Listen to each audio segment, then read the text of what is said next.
দর্শক, খবরের শুরুতে বিচারপতি খায়রুল হকের গ্রেফতারের বিষয়ে আপনাদের জানাচ্ছিলাম। এই বিষয়ে আরও জানতে এখন যাচ্ছি ডিবি কার্যালয়ে। সেখানে আছেন সিনিয়র করেসপন্ডেন্ট নিয়ামুল আজিজ সাদিক।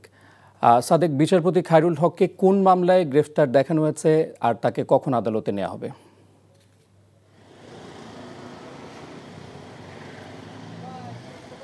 ইফতেখার, এখন পর্যন্ত 3টি মামলার কথা আমরা নিশ্চিত হয়েছি। এর মধ্যে ঢাকায় রয়েছে 2টি মামলা, একটি হচ্ছে নারায়ণগঞ্জের মামলা। এই প্রধানত আজকে তাকে যখন নিয়ে আসা হয়েছে তার ধানমন্ডির তার বাসভবন থেকে এখানে ডিবি কার্যালয়ে তাকে এখন রাখা হয়েছে। আমরা জানি না যে তাকে প্রথম কোন মামলায় দেখানো হবে। যদি ঢাকার মামলাগুলোতে তাকে প্রধানত উঠানো হয়, সেক্ষেত্রে সিএমএম আদালতে পুরান ঢাকায় তাকে সেখান থেকে উঠানো হবে।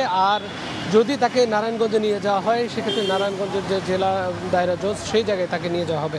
আপনাকে জানিয়ে রাখতে চাই, 2010 সালে তিনি প্রধান বিচারপতি, 19তম প্রধান বিচারপতি হিসেবে, এবং তার যে মেয়াদ প্রায় 2 বছর মেয়াদে তিনি কিন্তু বেশ বিতর্কিত কয়েকটি রায় দিয়েছিলেন। এর ভিতরে একটি রায় হচ্ছে ত্রয়োদশ সংশোধনী বাতিল বা তত্ত্বাবধায়ক সরকার ব্যবস্থাকে তিনি বাতিল করে দিয়েছিলেন, যার পরবর্তীতে আমরা দেখেছি যে এ নিয়ে রাজনৈতিক ময়দানে কিন্তু নানা ধরনের সমালোচনা উঠেছিল। এর বাইরে সাবেক রাষ্ট্রপতি জিয়াউর রহমানকে ঘোষক হিসেবে যে প্রজ্ঞাপন ছিল, যে ঘোষক হিসেবে যে বিষয়গুলো ছিল, সেগুলো কিন্তু তিনি রায়ের মাধ্যমে বাতিল করে দেন। এর বাইরে তাকে জানিয়ে রাখতে চাই, তিনি কিন্তু প্রধানমন্ত্রীর ত্রাণ তহবিল থেকে চিকিৎসা সেবার জন্য টাকা নিয়েছিলেন, যে বিষয়টি নিয়েও কিন্তু সমালোচনা ঝড় উঠেছে। তিনি 1 বছর পরে এই নতুন যে অন্তর্বর্তীকালীন সরকার, সেই অন্তর্বর্তীকালীন সরকার ক্ষমতায় আসার 1 বছর পরে তাকে কিন্তু তার বাসভবন ধানমন্ডি থেকে গ্রেফতার করা হয়েছিল। তার বিরুদ্ধে যে মামলাগুলো রয়েছে, তার অন্যতম মামলা হচ্ছে যে রায় জালিয়াতির মামলা এবং দুর্নীতির মামলা রয়েছে। তো এই রায় জালিয়াতির মামলায় যেটি বলা হয়েছে যে তিনি যে রায়গুলো দিয়েছেন সেটি সঠিকভাবে দেননি, এবং যার ফলশ্রুতিতে বাংলাদেশের কিন্তু নানা ধরনের গোলযোগ এবং নানা ধরনের সমস্যা তৈরি হয়েছে।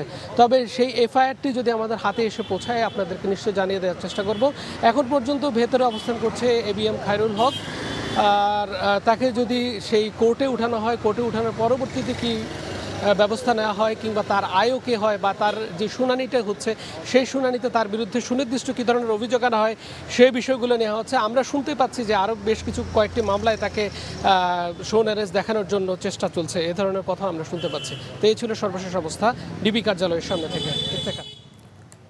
দর্শক, ডিবি কার্যালয় থেকে জানছিলাম খায়রুল হকের গ্রেফতার বিষয়ে। বান্ডেল থাকলে প্রতি সেনমানিতে টাকা বাঁচবে। বিকাশ সেনমানি বান্ডেল কিনে জিতুন প্রতি লেনদেনে।